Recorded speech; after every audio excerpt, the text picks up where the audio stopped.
Go Atlas. Go boost Centaur. Go USSF-8.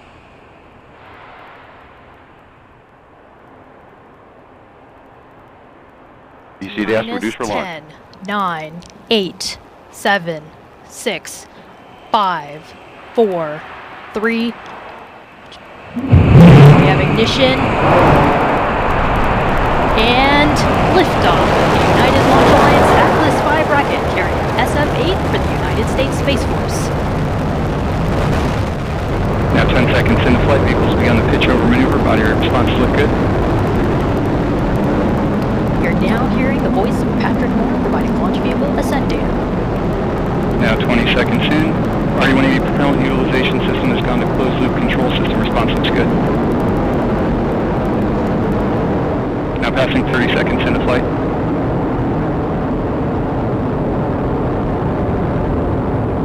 Vehicles completing the pitch over maneuver, body rate responses continue to look good, engine operating parameters continue to look good.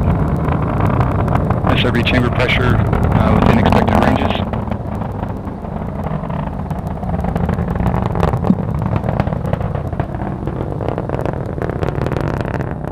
Now coming up on 58 seconds into flight, Mach 1, Atlas V is now supersonic.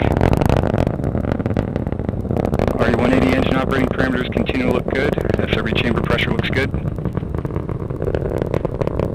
Now passing through max Q, maximum dynamic pressure.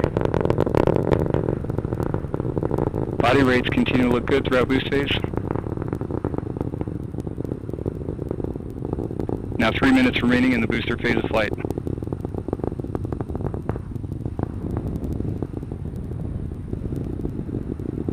Now passing 1 minute 30 seconds into flight. SRB chamber pressure tailing off now as SRBs are burning out. And we have SRB burnout. RD-180 throttling down slightly as expected. Engine response looks good.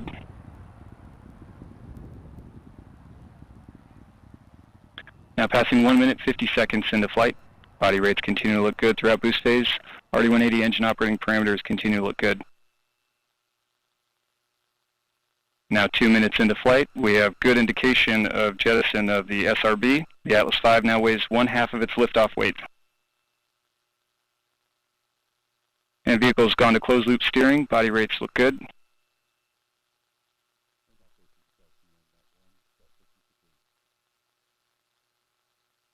Two minutes remaining in the booster phase of flight. Atlas V is now 38 miles in altitude, 35 miles downrange distance, traveling at 4,200 miles per hour.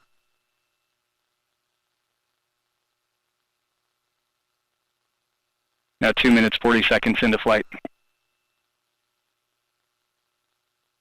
RD-180 pump speeds and injector pressures continue to look good. Body rates continuing to look good throughout boost phase.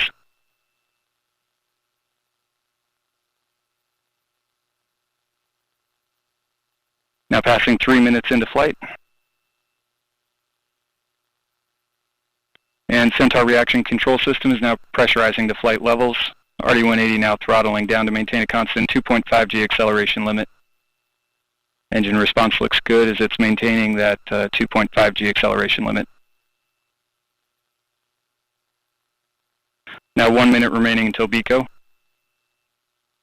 And standing by for payload fairing jettison.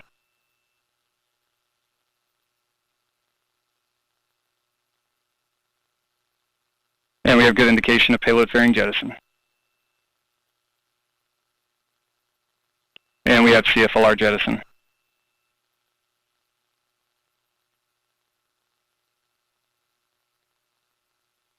Now 3 minutes 50 seconds into flight. Body rates continuing to look good. And RD-180 now throttling to maintain a constant 4.6 G acceleration limit. And we've begun boost phase chill down.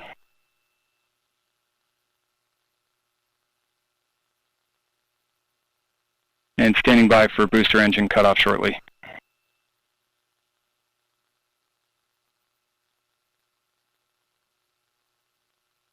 And we have BECO, booster engine cutoff, standing by for stage SEP. We have good indication of Atlas Centaur separation. We have pre-start on the RL-10.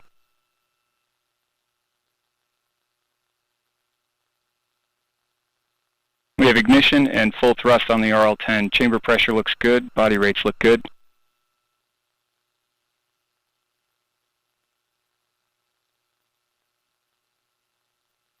And this first burn of today's mission will last approximately 8.5 minutes.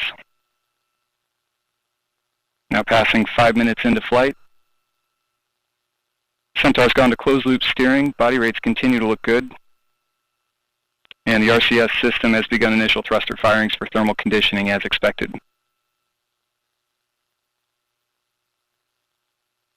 Centaur is now 140 miles in altitude, 420 miles downrange distance, traveling at... This is Atlas Mission Control at T plus 5 minutes and 25 seconds. We just heard flight commentator Patrick Moore confirm the successful completion of the early phase of today's flight, and all systems continue to operate nominally. Our next event, Centaur main engine cutoff, will occur in approximately 8 minutes. Earlier this week, Patrick Moore shared a little insight about his role as flight commentator and the vital information he relays to the launch team post-liftoff.